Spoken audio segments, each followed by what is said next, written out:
Dust is all that's left of us. And only if you ever worry. While the signs were clear, they had no idea. You just get used to living in fear. Hey, what's up YouTube? This is Evan from Epic Duel Time. I'll be doing the commentary for this week's video. This took place between myself and Timmy Turner. I was playing Spellbook Prophecy and Timmy's playing Agents. You might notice a few changes already to our videos again. It's a new year, and so I decided to change the opening from the holiday opening to our 2013 opening. Hopefully I'll be keeping the same opening all year, or at least half the year. Also, we'll be featuring slight background music to kind of fill that blank space when I'm talking. It's kind of, some of these videos get to be a half hour, so I figure a little background music is nice. So either way, I took first turn, but I passed it. I drew and passed. I have Trag in hand, so I figure if he attacks, it's really obvious that I have the Trag, or at least a Gores, but I also have Priestess and 3 Spellbooks, so I'd rather not open that and watch it get Dark Hole or something. I don't really want to waste a ton of resources on the opening turn, regardless of the fact that I have Spellbook of Wisdom for protection. Against Agents, Priestess can die really, really fast. She gets attacked over by, like, everything. He makes things with Gotchi, he makes big stuff. So he knows that I have Trag, so I don't even bother.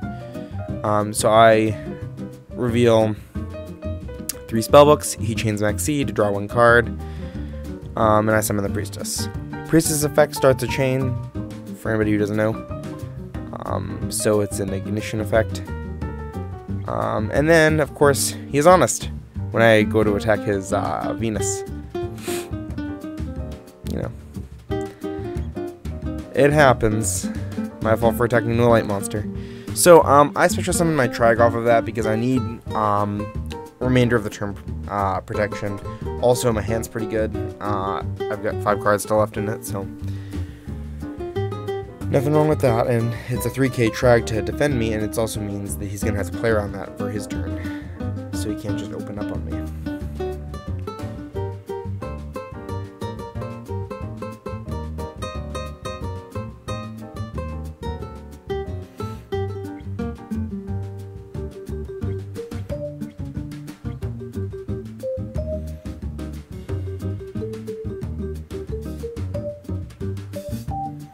So Tim takes a moment to look it over. He made a point of telling me that the Trag was a bit of a pain in the ass, but it's half the reason I played it. 5 cards in hand.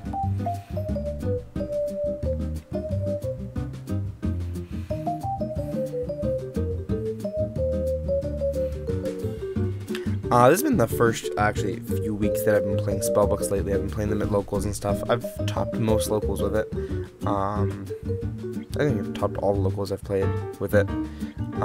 But it's a really fun deck. It's not something I would see immediately on the competitive scene, or, you know, being like a top tier sort of deal. But it's definitely a competitive deck, and it's definitely a really good deck. I'm just not sure. Like, if I were going to a regional, I'd probably pack water or something. But I'm really enjoying the deck. I think it's one of the most fun decks that I've had in a long time. As I said, I've only been playing it a couple weeks, so I'm still like getting used to its playstyle. It's pretty unique. It's a lot of fun. It takes a little bit of thinking. You gotta plan things out. It's a lot about reading your opponent, knowing like if they are prone to still having like a Dark Hole, you're gonna want to pack Spellbook of Wisdom. Timmy's looking at a conservative play. He wants to reborn my Priestess so I don't get it back. It's very easy for me to get it back, as simple as playing Foolish Burial, dropping my own monster into the graveyard, and, dropping my own Stoic into the graveyard, getting a search, and then being able to play Spellbook of Life and get it right back out. And because I played Life, I could play like a Justice or something. The deck explodes pretty fast, but you have to have set up the proper hand for it. So he takes my Priestess, summons Thunder King. I attack, go to attack. I think I tried to attack Earth, and he activates Treacherous Trap Hole, and then realizes that he'd rather target Trag and obviously gonna kill my Trag. and his own Venus. But I have Darkhold, so lucky cards are lucky. You know, it is what it is. Darkhold's not particularly like an action-packed card. Even though I'm the one playing it, I'm still not a fan of the card. I mean, obviously, I think it's a great, amazing card. I just like, I wish cards like that, Reborn and stuff, were out of our game. Those are my opinions on it, though. Like, I obviously think that they're some of the best cards. That there's a reason why they've been previously banned. But that's my personal outlook on the game, I suppose. A little bit of my background, I suppose. So then he plays Venus, and he's got a deck with the Shine Ball still. He summons 2, I believe. I was a little late on the life point total for this. Yeah, he summons 2. And then he showed me that on the top of his deck, there were 3 Shine Balls. And he pile shuffled too, which I think is pretty nutty. And he shuffled after he did the Earth Search. So I think it's really nutty that on the top of his deck was 3 Shine Balls. I think that's really funny. I mean, I've watched him like shuffle the whole game. There's no way that happens. So,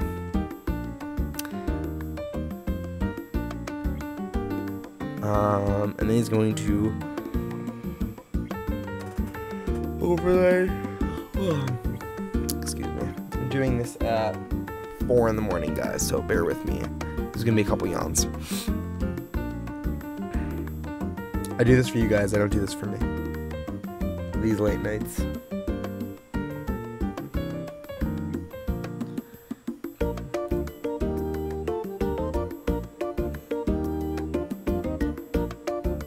So he ponders between Gotchi and Phoenix, and he goes for Phoenix.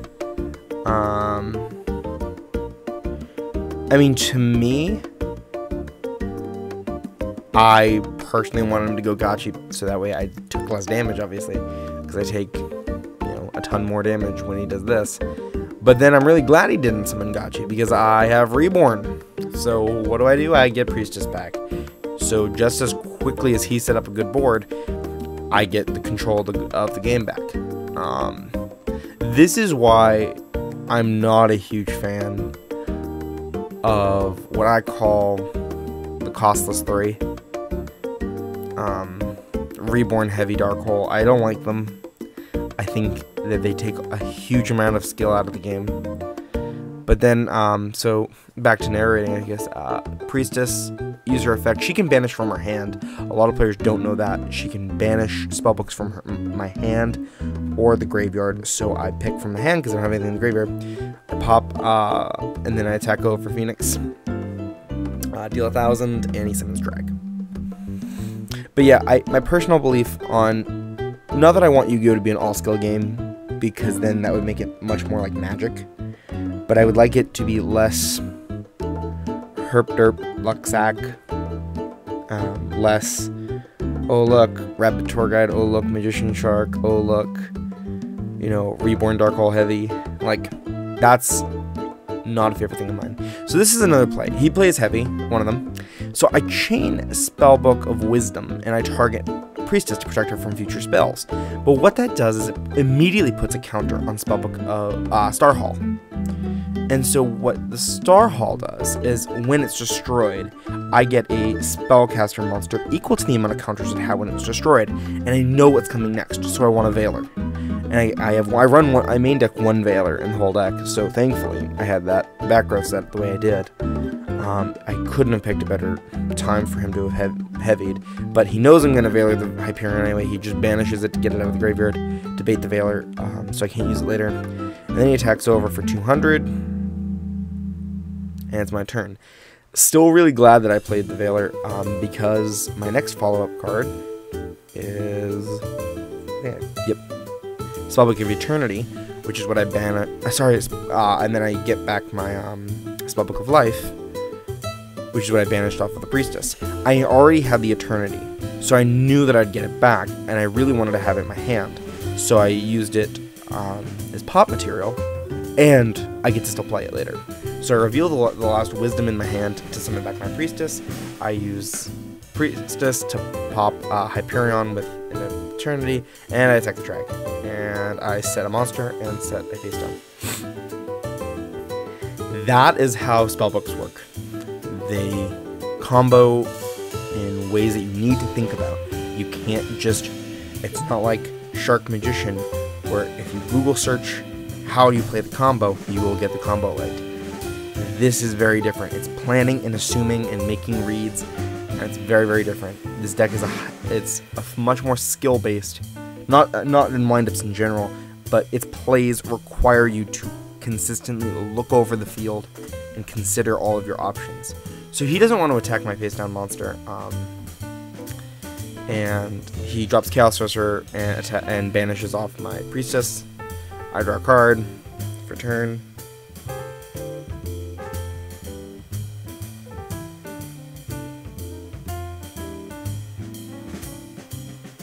And you'll notice a lot of the decks that I choose to play aren't, you know, I'm not a huge wind-up fan.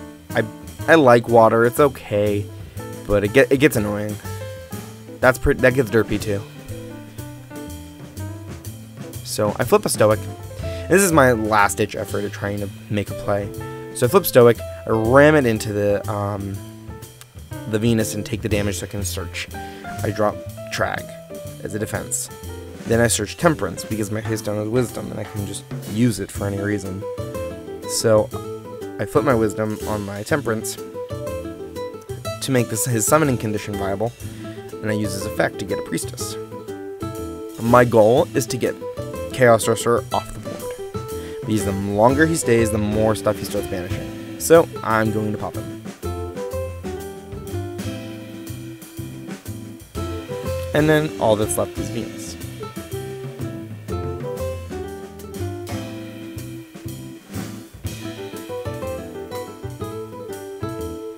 So he takes over the Trag.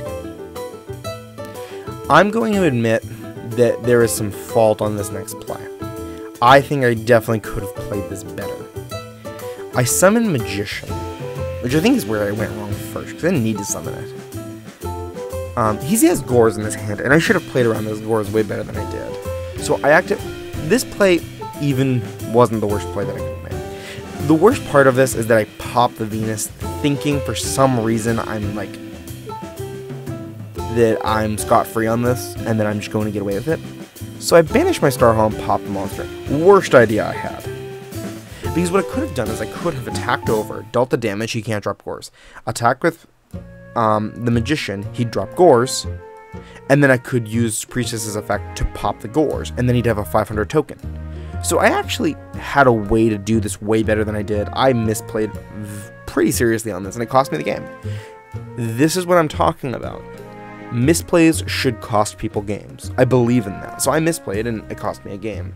So I believe that, like, too many of the decks right now don't punish you badly enough for making bad plays. So I think Spellbooks is definitely going back towards that era of punishing you for a really stupid play like that. So don't do that. Listen to me. Don't just, like, watch that part. So I open... and I get the Magician with the secrets, and I play Wonder Wand and get Magician out of there, and I get to draw 2 cards. That's my favorite part of this, is the draw power. You can replenish your hand really, really fast. So I'm still holding 6 cards. The hand advantage in this deck can get really nutty. You can get strung out to your last cards, but you try to avoid that as much as possible, because Spellbook of Life and stuff requires you to reveal spellbooks. He summons Thunder King and attacks. Now, in my opinion, I think this is kind of a rough read. I get he wants to push in damage, but I also think that I don't tend to like to leave myself open if I want to do that without having some protection. So I've got a really big Trag on the field. It's my draw phase. I draw. I get to use Spellbook Tower's effect to put back a book. So then I summon Justice and turn Trag over. I attack over, deal 17, and he drops Trag. Mind you, we both use Trag, so it's like ends up being battle of the Trags half the time. And I can't obviously attack with Justice, so I need to trigger her effect. So I play Secrets, because I want to do is set the condition for her effect on the end phase that'll allow me to banish her and search a new book and priestess, but most of all get her off the field, because I've left her on the field, and thankfully her effect gets her out of there. In a slower format, I would definitely say that Justice would be like something I would main at 2. But I only run 1. I run 2 Temperance, 1 Justice. Temperance provides immediate results, but provides weak backbone for the rest of the game. Justice provides a huge hand advantage and provides you longer lasting benefits for the long game. So I set cards so that I don't have to discard on my hand limit. A lot of people, I've actually seen players make the mistake of like keeping their hand and then banishing the Justice and then realizing, shit, I'm at 7, 8 cards, I have to start discarding down. You don't want to discard down. You really don't. That's like the worst kind of nag ever, because you just drop cards that you were like, oh wait, no, I just because I don't want these doesn't mean I can't have them. I don't run Gores, so I can just throw spells in my face downs. And I think I have a pair of Eternities. Yeah, I think I have an Eternity and a Life or an Eternity. By the way, I've got another spellbook, so I get double draws. I'm telling you, the +1s off of Tower are insane. So I reveal 3 spellbooks, and I do it again. And then I get to summon 2 priestesses. Priestess is another crazy card. She's a ignition effect. She starts a chain, so Thunder King can't negate her. And it's basically costless. My activation requirement is just I show 3 books. Big deal. I can get 3 books very easily. Justice just proved that. So I play Spellbook of Power, give it to the middle priestess. I use her effect to banish it. He Veilers it. I use Eternity to put back the power. I banish the Eternity on the other priestess to pop his Night Assailant. Thank God. Flipping a Night Assailant sucks. And now I've got a really beefy field. At this point, I attack over with with the priestess that's using the book. That's to give me the search. And what I want to do is add 1 more card. I've calculated this in my head, and I know I have game. Because what I end up doing is I add the 7th card to my hand, and that brings Tragoedia to 42. And so I'm going to attack directly with my 2nd priestess. If he has Gores, he's going to activate it on the 2nd priestess, and I've got enough on my field that I am fine if he goes ahead and Gores. So I attack directly, bringing him down to 38. He has no Gores, no Trag, no nothing. That last Trag attack is going to finish this game. And that it does. He has Shrine Ball, 2 Shrine Balls, and Hyperion. So he really had crap left in his hand, and I feel bad because, like, I got the perfect, what I think of as a perfect field. So that was game 2, and now we're on game 3. Guys, always keep your suggestions coming. Let us know what you think in the comments below. Let us know if, little things, even down to the music in the background. Do you like it? Do you not? Tim gets turn 1 and plays Earth. Let us know what kind of matchups you'd like to see, what kind of deck profiles. We do have deck profiles for both the Agent deck that Timmy's playing and my Prophecy deck that I'm playing. Both links are in the description below. Check those videos out. They're cool. You'll like them.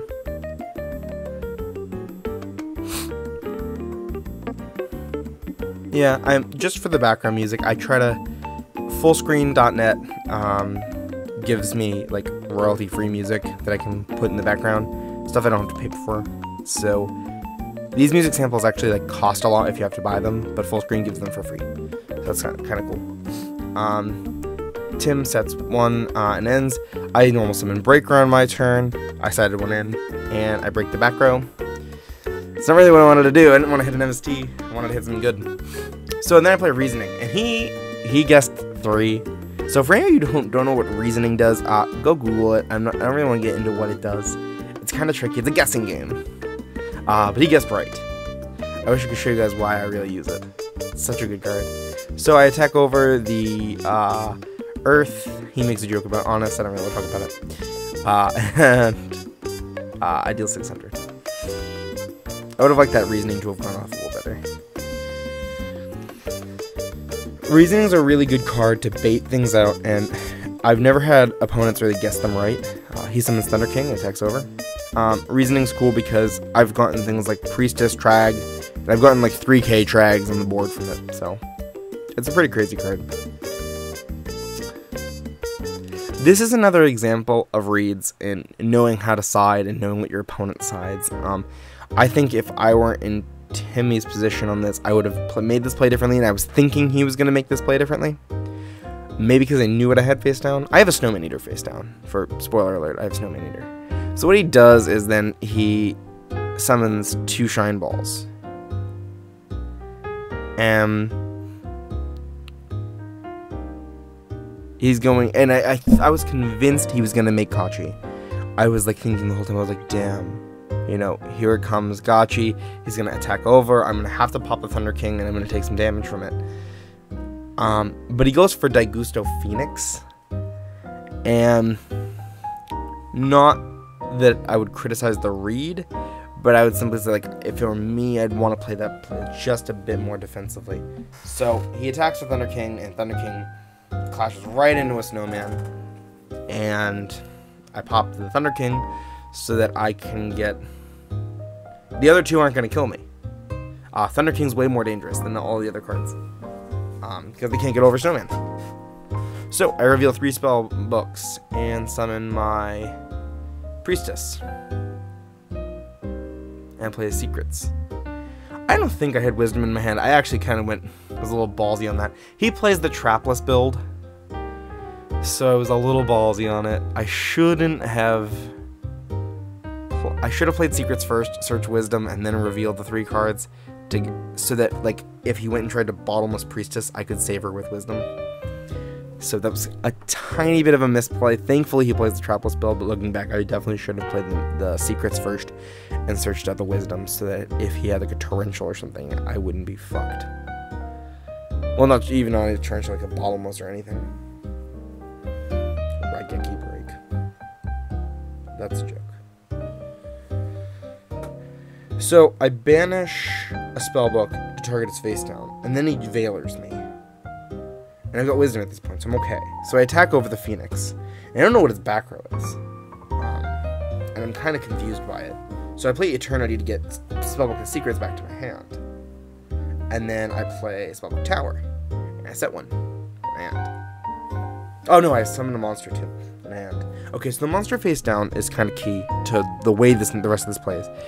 And Timmy definitely wanted me to advocate for his next play, because it looks like it's a misplay, but it really was the best intentions.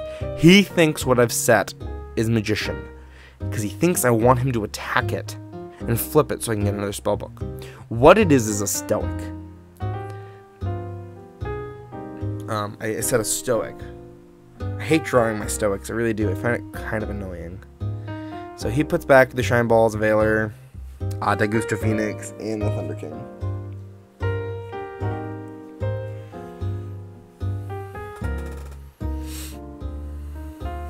And I made a joke about him mixing the cards up, because I definitely thought the MST happened first, but then I realized that I thought the MST happened last, but he was right. I was wrong about the order of the cards. He had the order right.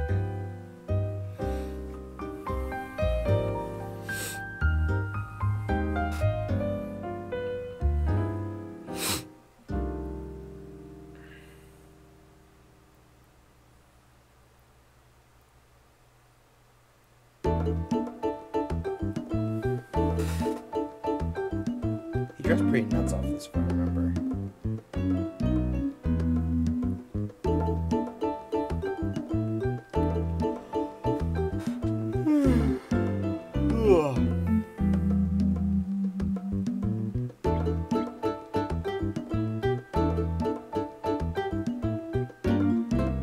Yeah, he gets Torgod. He summons Torgod. Not like I run traps, so...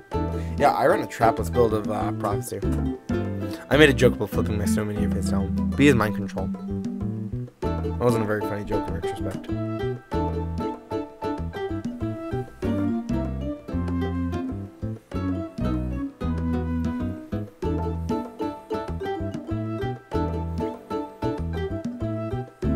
Also in the comments, let us know what you think about the all the new changes to Epic Duel Time.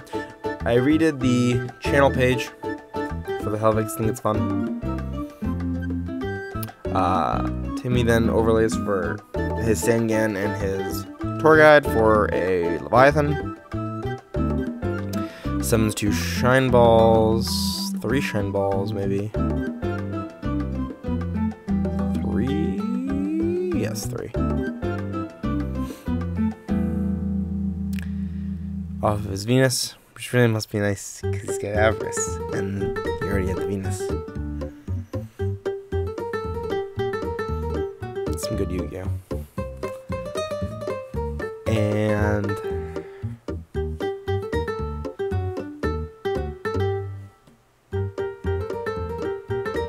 he goes Gotchi this time. Then he mind controls my face down. What he was trying to do was he was trying to see if it was Magician so that he could flip the Magician and then make another Gotchi. But it wasn't Magician. It's still the best thing to have mind control. Because when he gives it back, it's not gonna matter.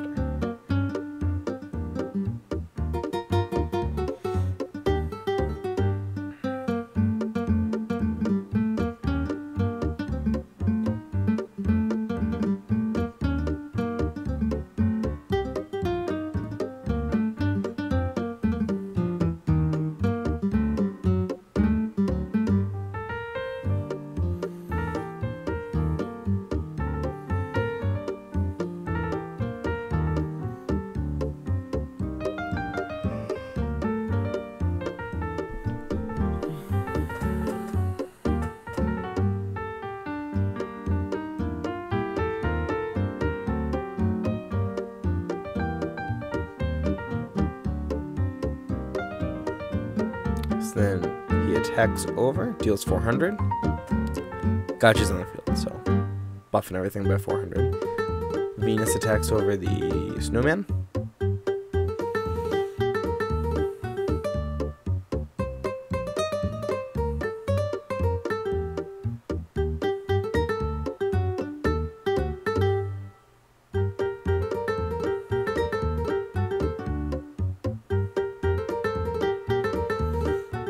This next play is kind of interesting. He flips the Stoic, thinking I still had a second copy.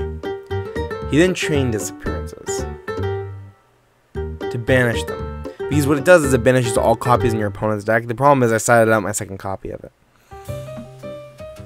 which he sees in my side deck. Like I fan out my side deck in a second to him. Yeah, I told him that I didn't have one. But yeah, I set it at the second copy. Usually on my game 2s, I sat out my Foolish and my my second copy of Stoic, so I have one left. I barely ever use one.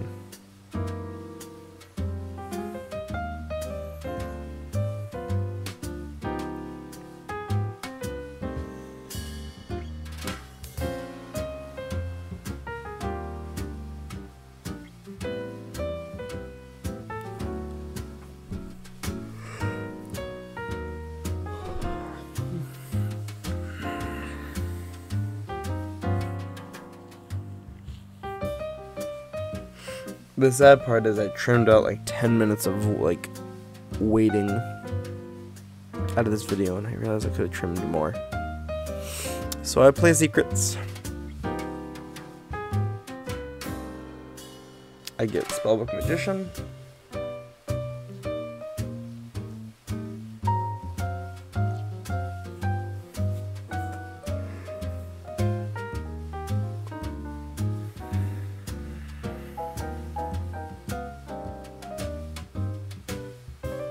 And I set it. Because I really don't want to normal summon it and take a ton of damage for it. You must use the back row. It's just a Spellbook of Wisdom.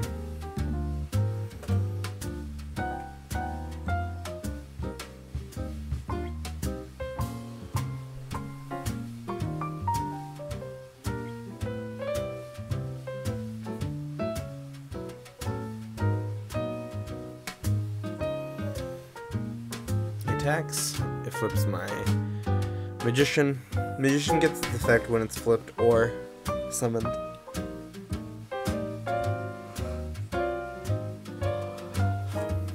So I search out of secrets, and then I take a direct hit from Leviathan, bringing me down to 44. Tim's at 39.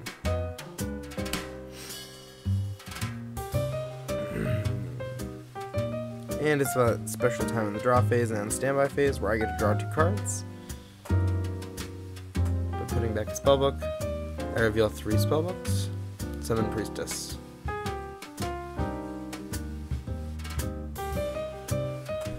And this is where I have to make some reads again. He hasn't used Honest yet, but I have to read if the card in his hand isn't Honest.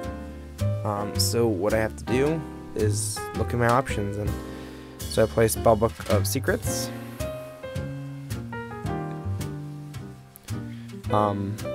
Also, I'm skipping a bit. So I pop Banishing the Secrets. I pop a Leviathan with Priestess effect, and then I search out. I'm guessing a life.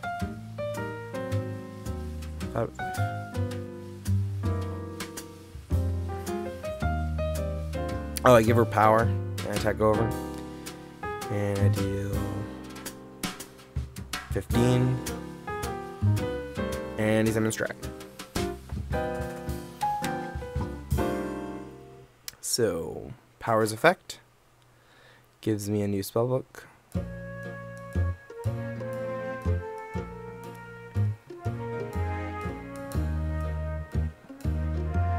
I pick Eternity.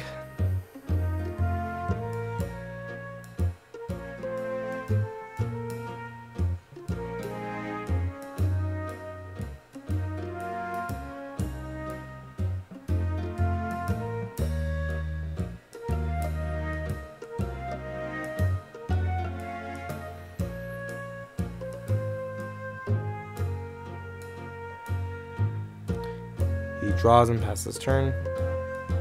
Spellbook of Tower gives me a new card. I pick the Secrets with Eternity, and that lets me play my Temperance. I use my Temperance.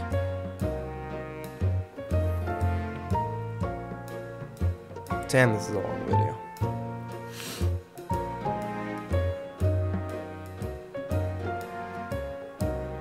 Looking at my phone, I'm looking at text that I sent when I started the video a half hour ago.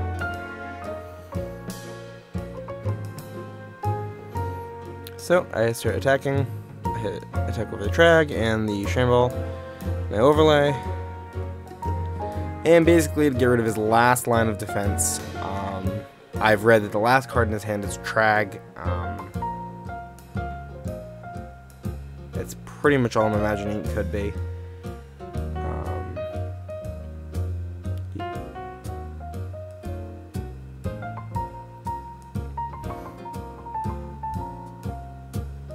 So I searched Spellbook of Wisdom.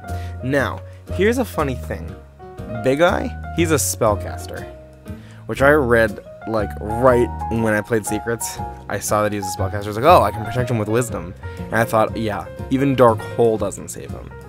So at this point, Timmy's looking at his options. He's got Trag, and I think he had like an MST or something in his hand. But he looks it over, and he's saying that he's really not sure what he's going to play, and he thought about scooping, and then he actually does it. I'll give you a hint. Basically, the problem is that if I even declare an attack with Big Eye, it's over. So he's looking over his options. I literally don't know what the second card in his hand is. Because I don't even know if he ever showed me yet. I don't know if he ever shows it in the end.